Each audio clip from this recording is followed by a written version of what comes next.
Okay. Go. P-TECH, Course 3, Income Approach to Value, Section 6, Capitalization Procedures, Yield Capitalization, PAV, pages 361 through 373, 377 through 380. Learning Objectives. Explain the differences between yield capitalization and direct capitalization. Explain discounted cash flow, DCF, analysis, and explain how it is used in yield capitalization. Estimate market value using DCF technique. A. Define yield capitalization, PAV, page 361. Outline Section 2 explains that the principle of anticipation is central to the income of ownership. Nope. To the income approach to value. My thumb was on the wrong line. I'm sorry. Do you want me to start over? Okay. This principle holds that value is the present worth of all future benefits of ownership. Yet the traditional income approaches that you have seen thus far do not especially look into future benefits of ownership. Instead, you calculate NOI for a single year and capitalize only that single year's income. Non-traditional variations of the income approach fall into general category of yield capitalization. In yield capitalization, appraisers concentrate on estimating how long a prudent investor would hold the subject property and on estimating the kind of and amount of income the investor would expect to receive in each year. These steps result in a projected future income stream with a defined ending date. The appraiser converts this income stream into an estimated property value. As a result, yield capitalization focuses much more directly on a property's future performance rather than its past and present income. Yield capitalization has two primary forms: L. Wood Mortgage Company, Mortgage Equity Analysis, and DCF. Oh, this course does not cover L. Wood Analysis, which uses a fairly complex mathematical formula to combine expected changes in income, overall property value, and equity ownership into a single cap rate. The formula for developing this single rate takes into account expected changes during the property's holding period. The rate itself is applied to a single year's income. B. The differences between yield capitalization and direct capitalization. Direct capitalization, PAV, page 375. A. Direct capitalization is sometimes referred to as the traditional income approach. B. This method estimates a single year's income as a proxy for the property's anticipated income over its remaining economic life. C. After estimating this income, you capitalize it into an indicated value using either a multiplier or a cap rate. B. Direct capitalization consists of two possible techniques. Number 1, the use of income multipliers. Number 2, the use of the OAR. Number 2, yield capitalization, PAV, page 377. A.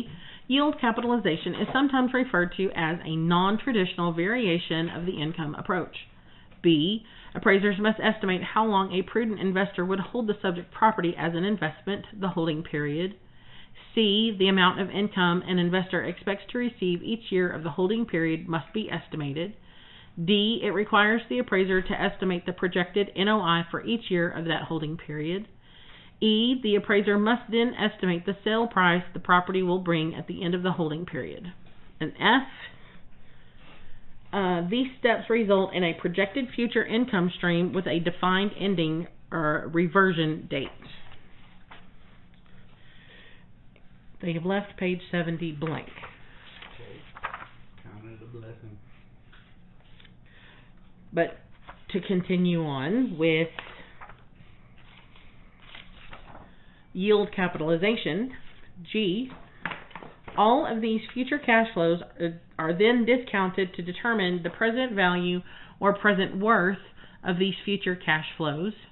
H, the appraiser uses DCF methods to convert the projected future income into a current present value. Number 3, differences between direct capitalization and yield capitalization.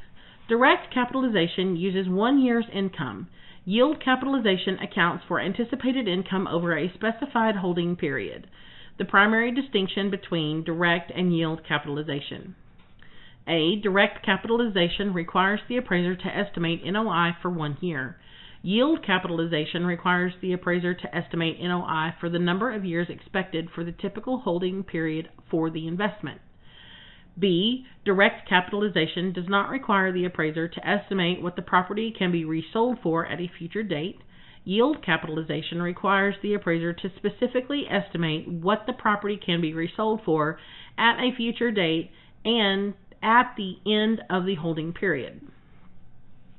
C. Direct capitalization requires the appraiser to estimate the OAR direct cap rate. The yield capitalization technique requires the appraiser to estimate the yield rate to discount the future cash flows. D. The direct cap rate can be estimated directly from comparable sales in the marketplace. The yield cap rate is usually estimated from surveys of investors to determine their required rate of return.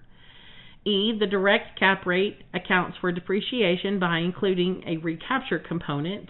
The yield rate does not have a recapture component, but it accounts for recapture in the ultimate reversion sale of the property. F.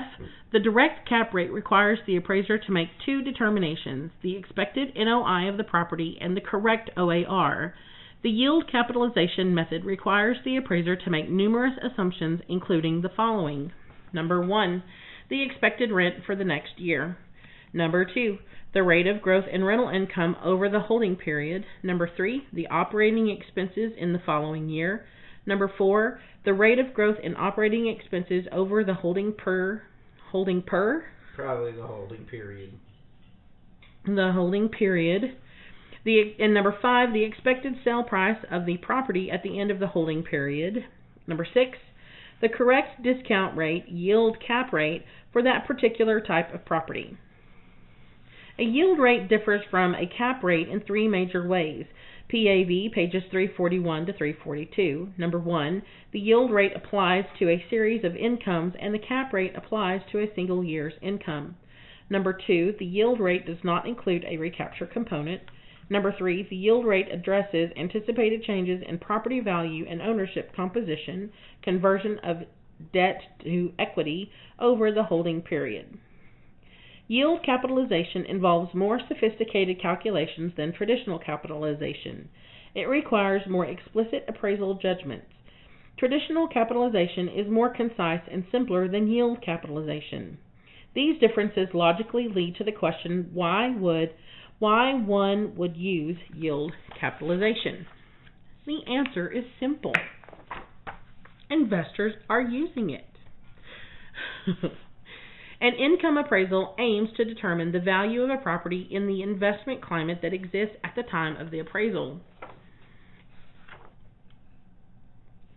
If yield capitalization is a primary feature of that investment climate, appraisers should use it to estimate the property values. This answer leads to a more fundamental question: why have investors decided to use yield capitalization instead of traditional capitalization? The answer lies in 3 historical changes in the American economy. First, investors came to realize that buildings often increased rather than decreased in value. Second, investors recognized that land tended to increase in value rather than remaining stable or declining. Third, tax considerations and anticipated changes in property values came to influence investor expectations and holding periods more strongly than a property's physical age, effective age, or use value. As a result of these changes, investment considerations rather than potential value in use began to motivate buyers and sellers. The American economy simultaneously went through a period of rapid and often contradictory changes: inflation, deflation, stagflation, and recession. Appraisers were forced to develop appraisal techniques that address changing investor expectations and deal with irregular cash flows over variable holding periods. DCF satisfied this need. DCF is not a new appraisal technique. It has been available for many years, but economic conditions have only recently created significant problems that traditional capitalization could not effectively solve. When income and economic conditions are stable, traditional capitalization is just as reliable as DCF. That was underlined and it was in bold print. Was it? Letter C. DCF analysis and how it is used in yield capitalization. PAV pages 378 to 380. DCF is the more common type of yield capitalization used in appraising property. It requires an appraiser to project explicitly the anticipated income in each year of a property's holding period, including income from selling the property at the end of that period. The appraiser discounts these projected income streams to their present worth and totals the discounted values. Used in this fashion, discounting is a form of capitalization. DCF requires you to complete 5 steps. Number 1. Estimate the property's holding period based on economic conditions at the time of the appraisal. A property's holding period equals the time that a typical prudent investor will retain ownership of properties comparable to the subject. The holding period rarely equals the building's remaining economic life. Buildings generally last a minimum of 40 years. They usually change hands several times during that period. The changes arise from investment strategies and income tax considerations, not from the condition of the physical structure itself. Hey. The property's holding period reflects economic practice, not the physical condition of the building. Holding periods may vary among property types and are usually estimated from market analysis.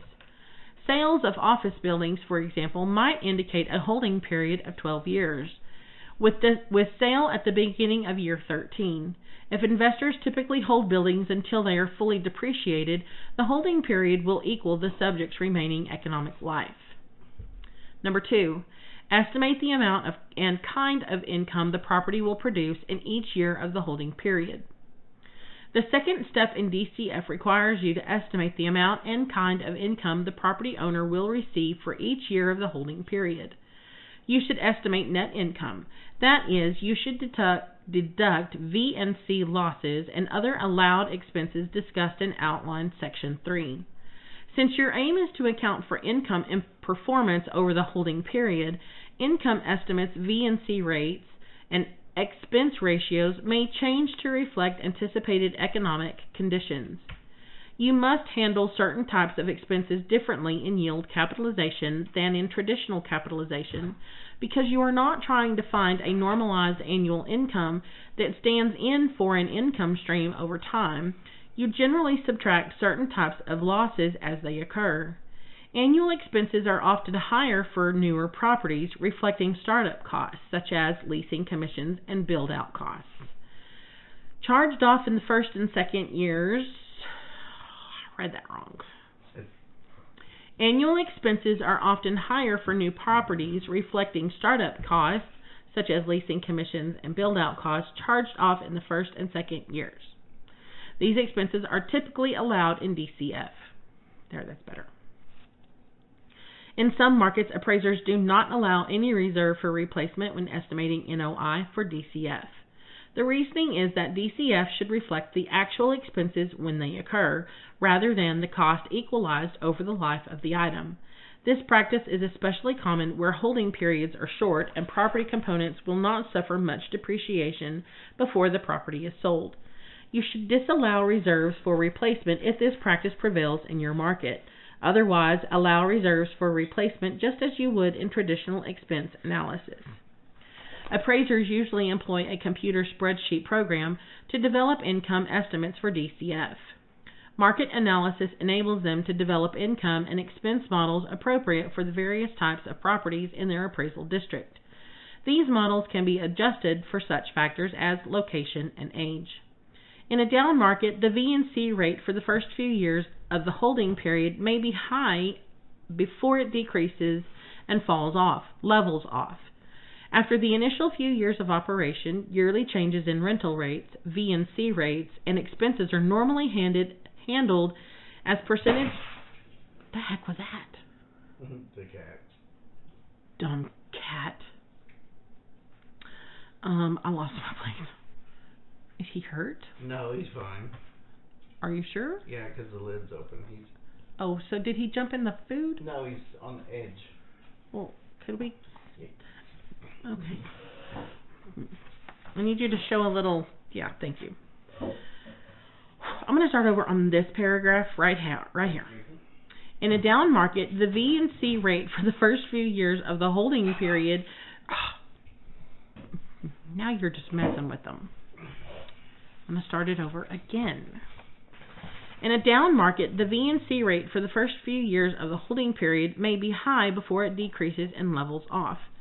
After the initial few years of operation, yearly changes in rental rates, V and C rates, and expenses are normally handled as percentage adjustments to the prior year's income and expenses. Unless economic conditions are highly unstable, most income projections will show NOI stabilizing at some point in the holding period. Number 3. Select the total yield rate, discount rate. In step 3, you determine the yield rate, also called a discount rate. You may sometimes hear the yield rate called a return rate or interest rate. These two terms invite confusion, and you should avoid them. The yield rate enables you to reduce a future sum to its present worth. Present worth is the current value of the right to receive some amount of money in the future. It is always lower than the face amount of the future sum. The yield rate is not the same thing as an OAR. The differences between the two types of rates can become complicated. The yield rate is oriented towards expected property values, and the cap rate reflects past or current values, particularly if derived from comparable sales. At a more technical level, the two rates make different assumptions about how the property owner will recapture building value. In theory, you can use different yield rates for different years in the property's holding period. The changing yield rates would reflect changing perceptions of risk at various ownership stages. They might also reflect anticipated trends in inflation, deflation, or at the safe rate. In practice, you rarely see a DCF analysis where the yield rate changes. You should only use a changing yield rate when you have overwhelming evidence from your market that it reflects current and prudent investment practice. Number 4. Estimate the reversion. In most cases, you should also subtract cost of sale to arrive at the sale price net to the seller.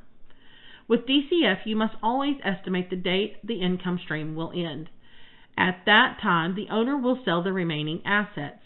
This sale price is a reversion, a lump sum the owner will receive in the future. Step 4 of DCF always requires you to estimate the reversionary benefit. The reversion is always the last income amount in the income stream. Most of the time, appraisers subtract the cost of sale, the broker's fee. It says broker. It's broker. The broker fee. You'll never forget it. Whose fee is it? It's Brooker the broker, man. Sorry. Most of the time, appraisers subtract the cost of sale, the broker's fee, and other estimated closing costs that accrue to the seller from the reversion and then discount the remainder. You should follow this practice unless typical practice in your market is to discount the entire sale price.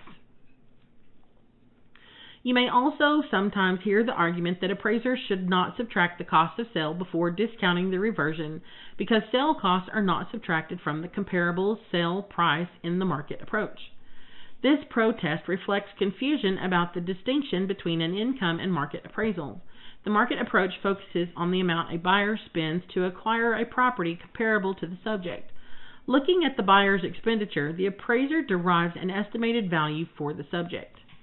The income approach focuses on the income stream a property will produce for its owner or a potential purchaser. It deals with net income, not the gross income, and capitalizes net income into an estimated value. The costs of sale involved in selling the property are analogous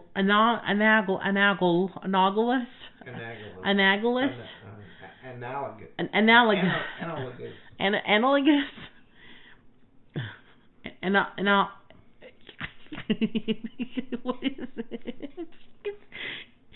Anal ogus. Anal ogoous. Analogous. Analogous. Sorry.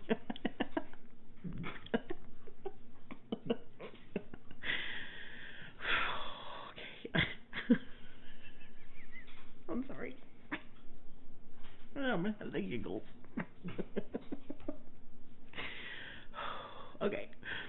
The cost of sale involved in selling the property are analogous to the expenses incurred in producing each year's income.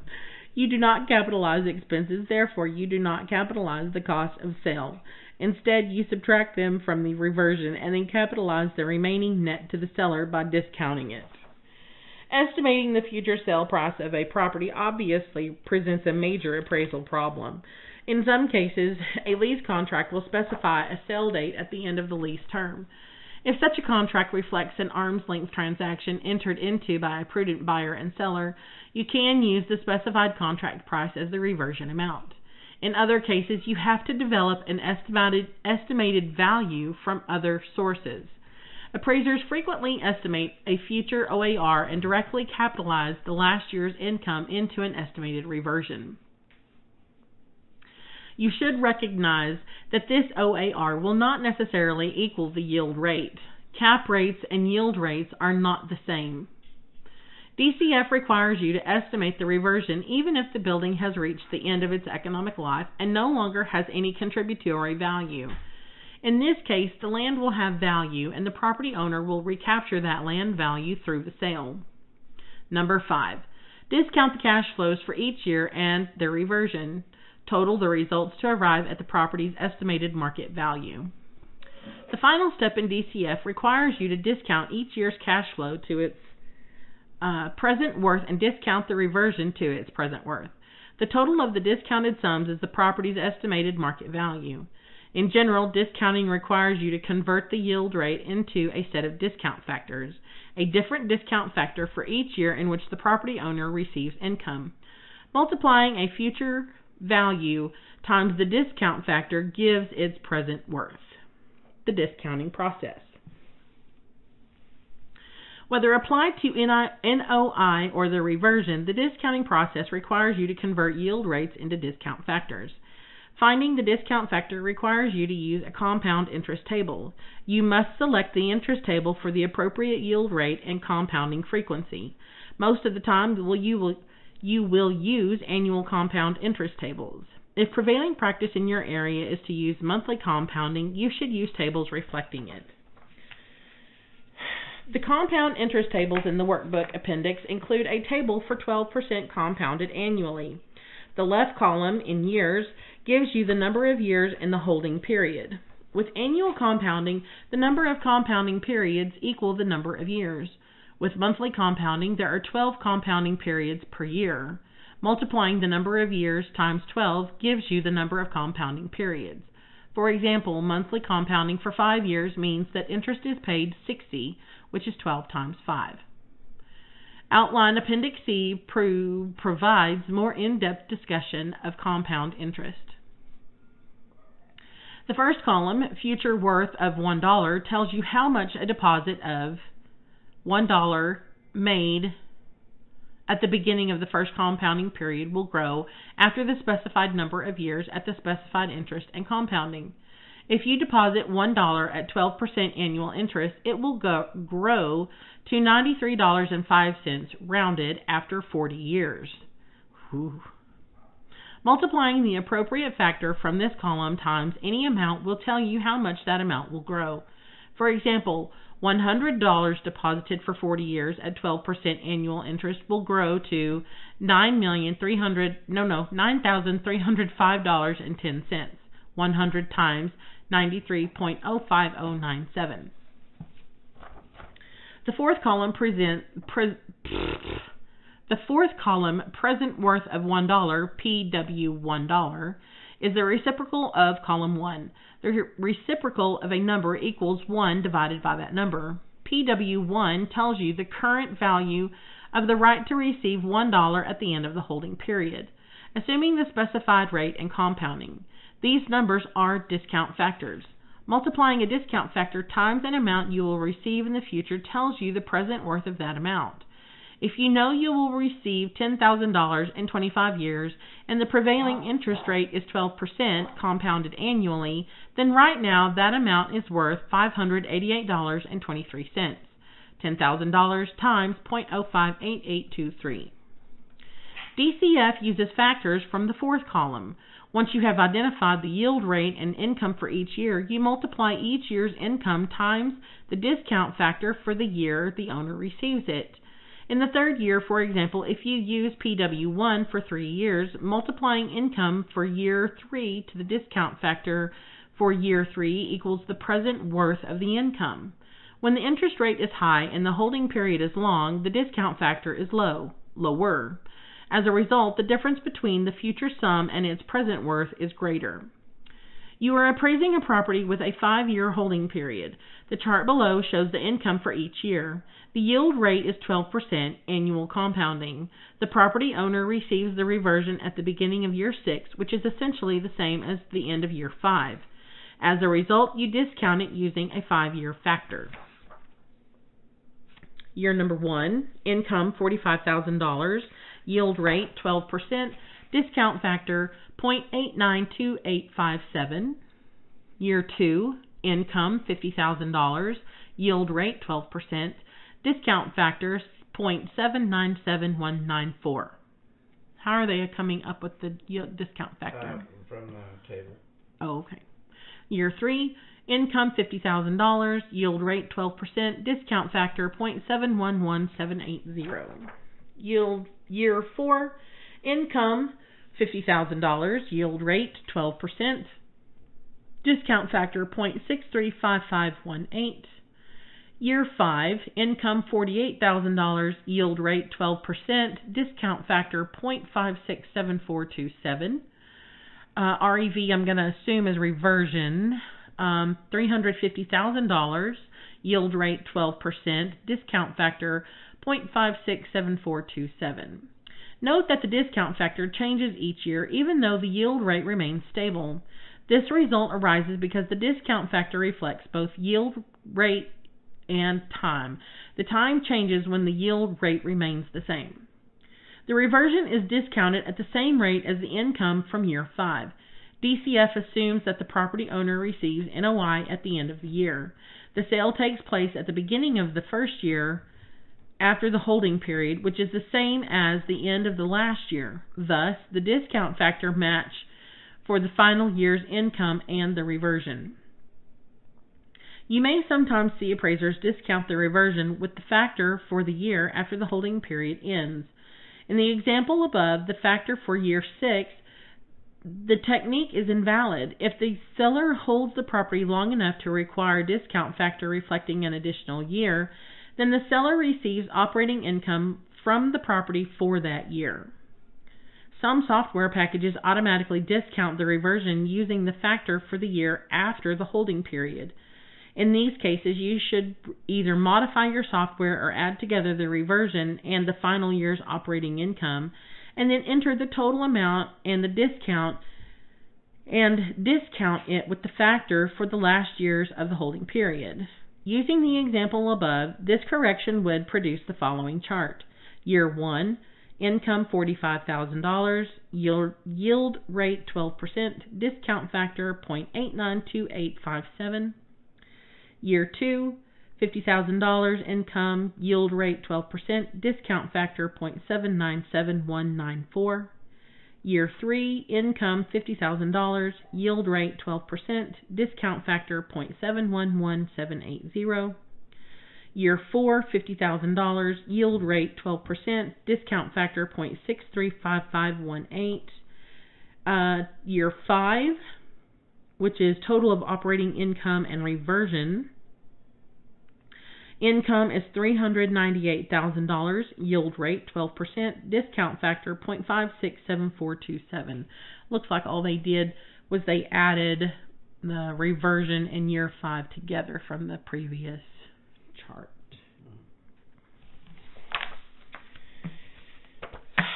Multiplying each year's income times the appropriate discount factor gives you present discounted worth of that income. Value equals the present worth of all future benefits of ownership. The estimated property value is the sum of these DCFs, or $373,239. This chart, year 1, the yield rate is 12%. Discount factor is 0.892857. times future income of $45,000 equals present worth of $40,179. Year 2, it has a yield rate of 12%, discount factor of 0.797194 times future income of $50,000 equals present worth of $39,860. Year 3, yield rate 12%, discount factor 0.711780 times future income of $50,000 equals present worth $35,589. Year 4, yield rate 12%, discount factor 0.635518 times $50,000 equals present worth $31,776. Year 5, yield rate 12%, discount factor 0.567427 times $48,000 equals present worth $27,236. The reversion year, yield rate 12%, discount factor 0.567427 times $350,000 equals $198,599 for present worth. Then the estimated property value is $373,239. I'm assuming they're going to add all of the present worth amounts up to get that number. Is that what you're doing? Yeah, I just don't know how they got the 350,000. Oh, future income. They added all the future incomes together. That doesn't even look right. There you go. Another procedure for calculating the discounted income stream when multiple years have the same estimated stable income is to use the PW1 per period. I guess I'm saying that right. PW$1, PW$1, PW1. What do you want me to say? Present worth of $1. I'm not going to remember present worth. So I'm going to say PW1. Okay. Use the PW1 per period. See column 5 of the workbook appendix. In the example above, since income is stable for 2 years, 3 and 4. Oh, wait, no. It is stable for years 2, 3, and 4. You can discount it using the PW1 per period for 3 years, then discount the resulting using the PW1 for 1 year. Income Income is $50,000. So PW1 divided by P, 3 years. No. Yes? No. You just read it as is. Well, is it divided by or a slash? I don't know. PW1 period. Yeah, I don't know. Unless they're adding up the 3 rates for that year.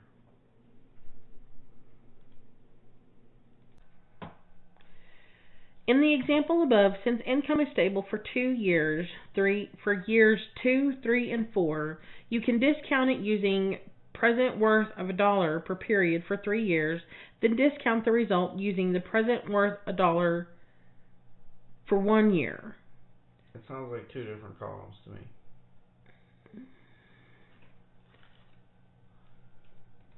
What do you mean it sounds like 2 different columns?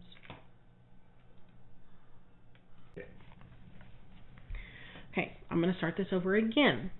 In the example above, since income is stable for years 2, 3, and 4, you can discount it using the present worth of $1 per period column for 3 years, then discount the result using present worth of $1 for 1 year column.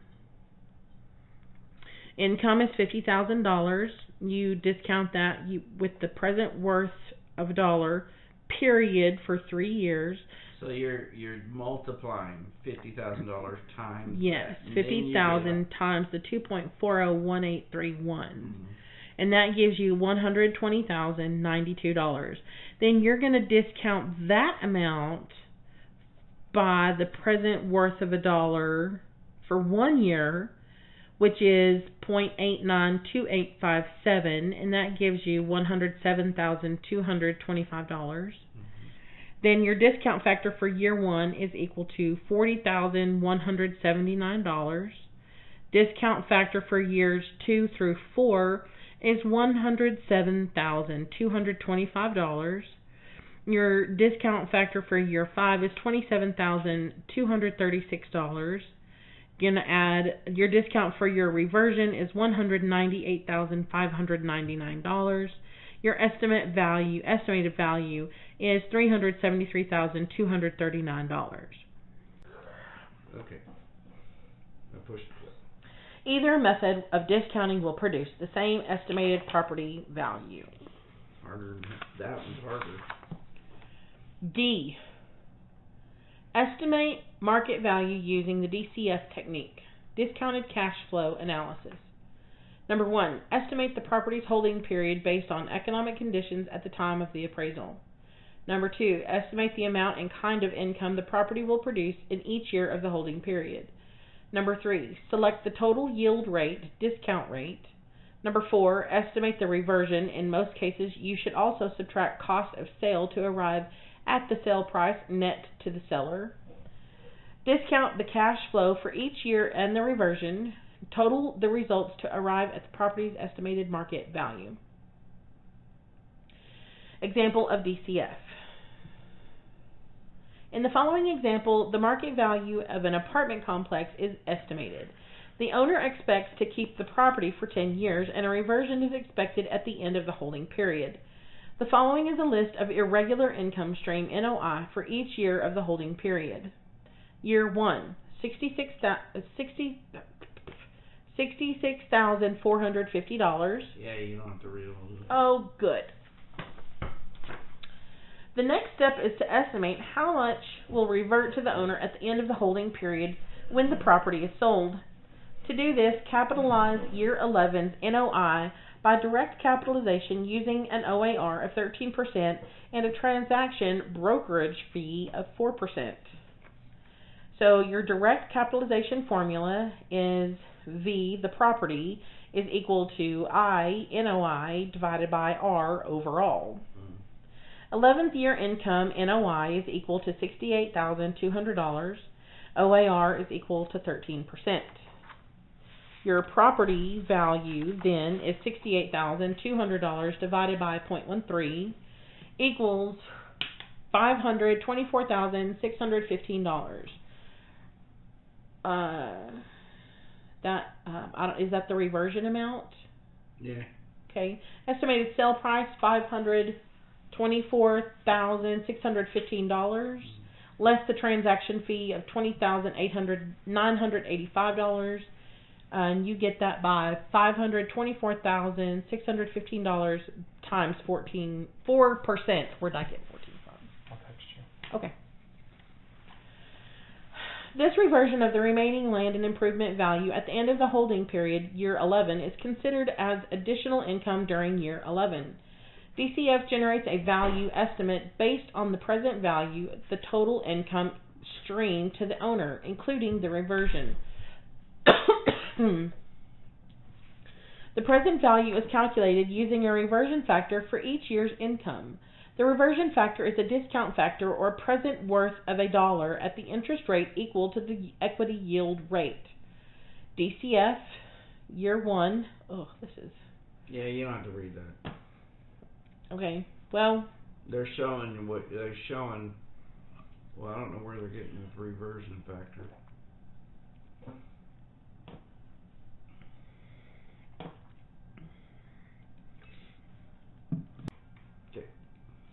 So DCF is they take the for year 1, they take the NOI, multiply it by the present worth of $1, which is column 4, and that gives you the present value. Column 4, present worth of $1, column 4 on the table, or the reversion factor. You're going to have to say reversion factor because in association with the column, because they may have that on the test. If I was looking at that, I would not know that that's... If I didn't go find that, I would not know that that's what that was. We have to go find those. So, okay, am I reading these numbers? No. Okay, so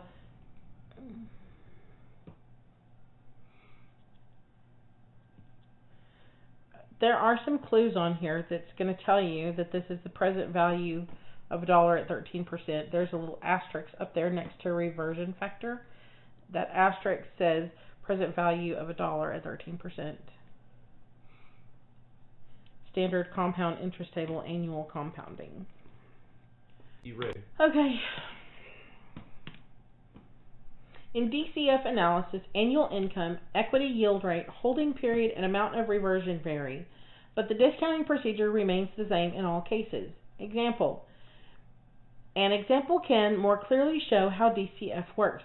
You are appraising a new office building worth 85,000 with 85,000 square feet of leasable space. Current market rents are $17.50 per square foot per year.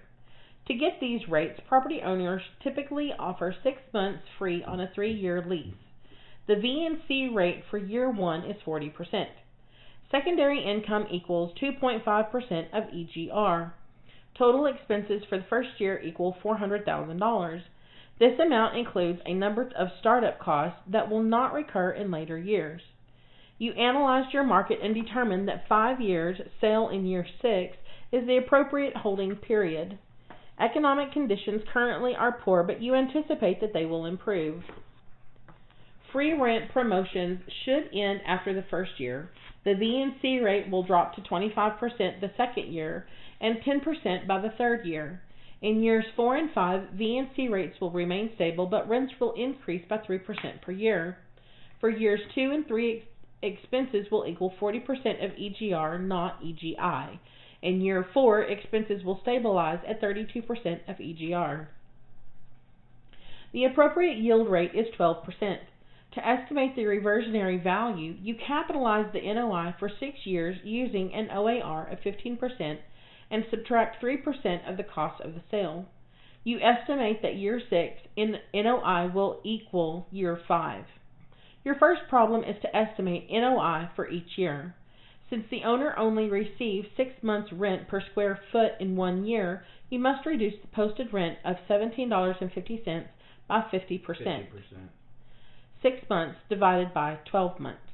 This gives you a market rent of $8.75 per square foot and NOI for year 1 of $57,406. Year 1, market rent per square foot, $8.75. Nah, you can just... Well, okay, you can read that one. Leasable space times $85,000. PGR is $743,750.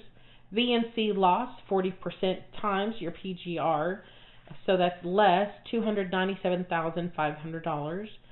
EGR is $446,250. Second income is 2.5% times EGR, so that's plus $11,156.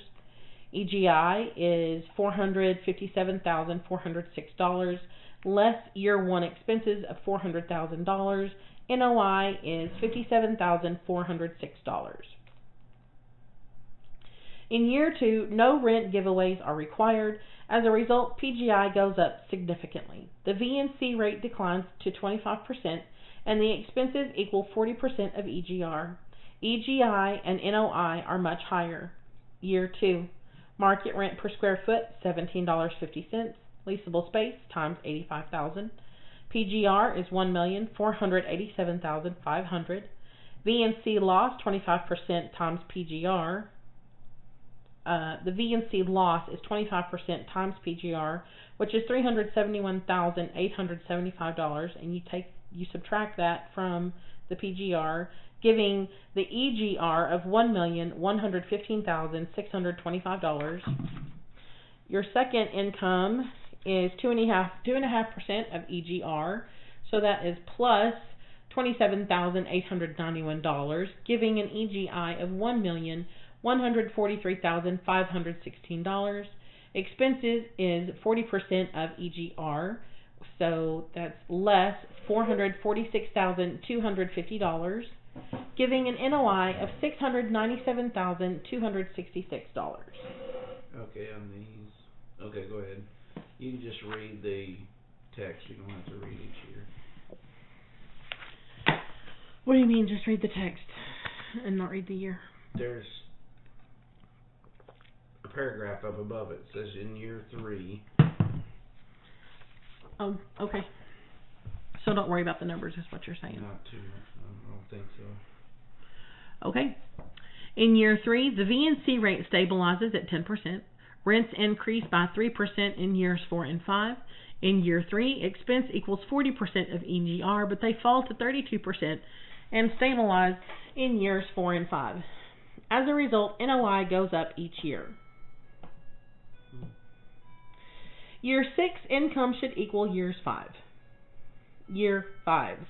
Capitalizing that income stream at the given rate at 15% gives you a reversionary value of $6,676,840. And then we're going to take $1 million. They're just giving you how they came up with the $6.6 million. Okay. Cost of sale equals $200,305. 3% of $6,676,840 for a net yield to the seller of $6,476,535. Since the property owner receives this amount at the beginning of year 6, we discount it using the factor for year 5. Year 5 income essentially totals $7,478,061. NOI of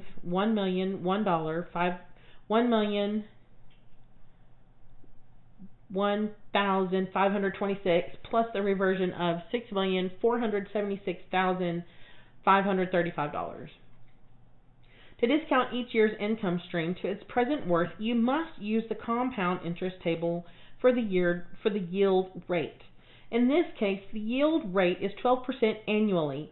You must find the compound interest table for 12% annual interest. You discount income with the present worth of a dollar column.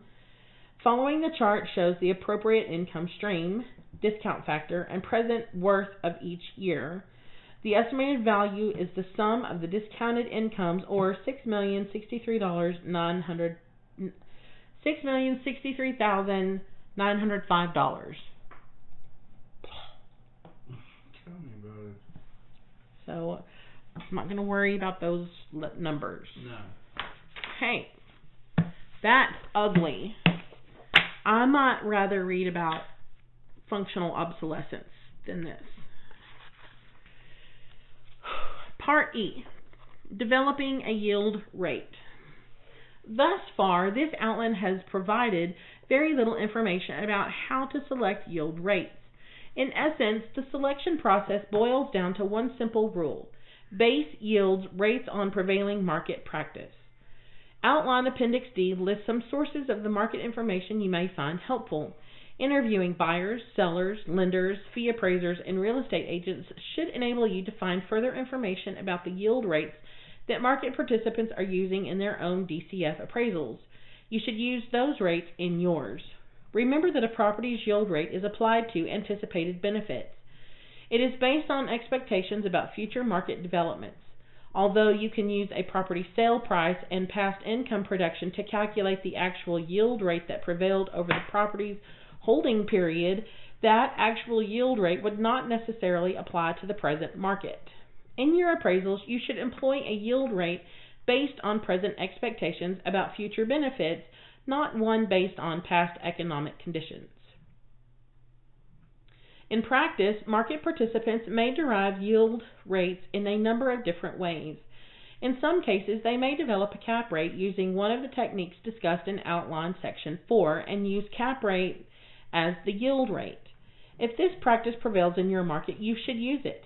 As a general rule, a yield rate equals the cap rate only when income streams and values are stable over the holding period.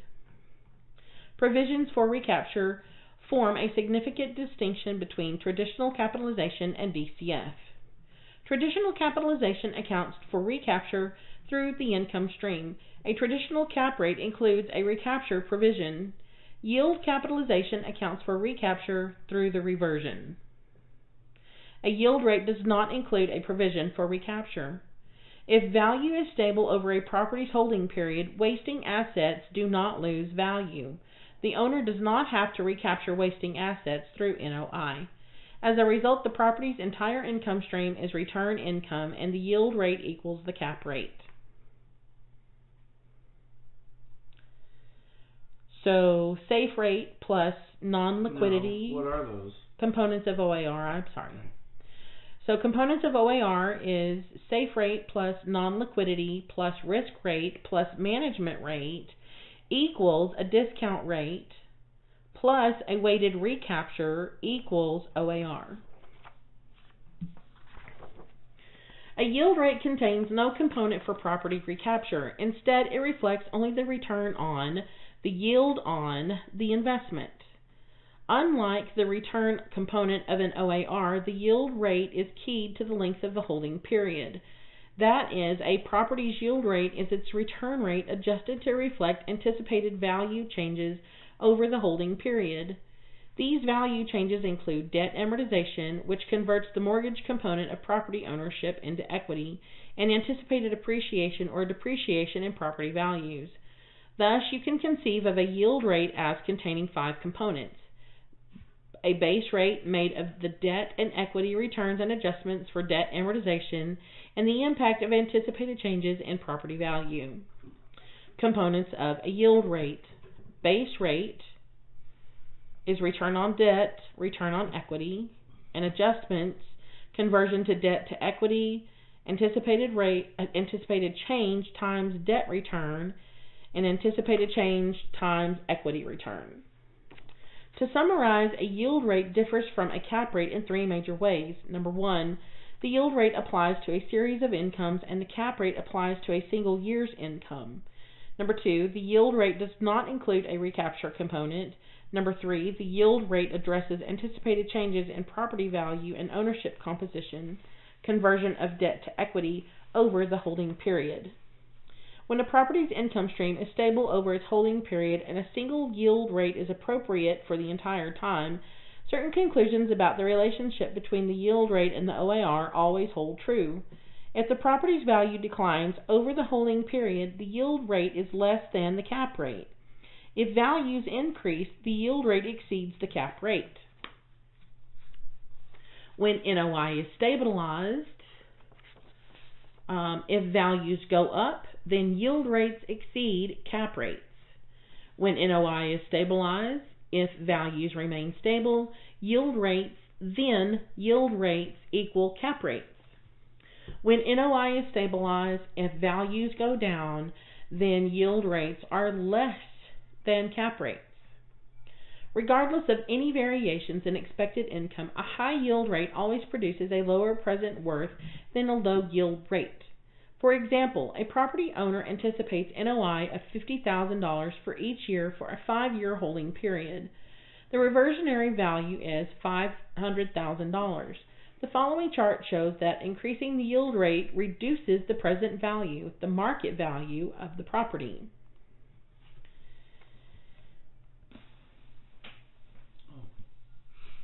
Is that just a chunk out of the chart? It's just a bunch of numbers. Chart, yeah. Cap rates and yield rates are similar in that higher rates always produce lower values. Mm-hmm. Okay, this is in bold and all caps. It's yelling at you. 7 basic factors that influence property values and how they influence capitalization rates and yield rates. Conversion of debt to equity. A yield rate accounts for conversion of debt to equity over a property's holding period, but a cap rate does not. In essence, the cap rate applies to 1 year's income and reflects the distribution of ownership between debt and equity at the time the cap rate is calculated, the yield rate. Anticipated depreciation. Cap rates and yield rates account for different types of depreciation. A cap rate accounts for the depreciation of wasting assets by including a recapture component. It does not account for anticipated declines in property value over the holding period if those declines arise from general economic conditions. A yield rate does not include a component of recapture but does account for anticipated changes in property value over the holding period. Cap and yield rate. Non-liquidity. Both yield rates and cap rates account for non-liquidity. A non-liquidity factor makes up part of the return rate, which is part of both the cap rate and yield rate. Cap and yield rate. Okay, so what they're doing in the parentheses at the end of the paragraph is telling you which thing belongs to which rate. Okay. So like that thing, conversion of debt to equity only belongs to yield rate. Okay.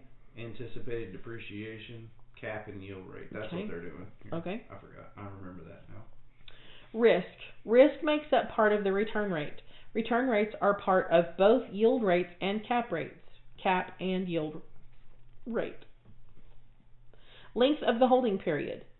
Length of the holding period does not influence OAR, which apply to 1 year's income. It has a major influence on yield rates. It applies to yield rates. Ratio of wasting to non-wasting assets. This ratio influences an OAR because it determines how much you must wait, recapture before adding it to return in order to calculate the OAR. It also influences the weighing of the building cap rate and band of investment using physical components. It does not influence the yield rate since the yield rate does not include a recapture component. Applies to cap rate. Recapture of short-lived assets. Recapture of short-lived assets has no influence to either the yield rate or the cap rate. Recapture of short-lived assets is accounted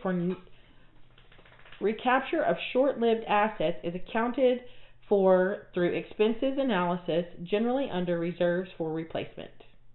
Applies to neither. End of this horrible section.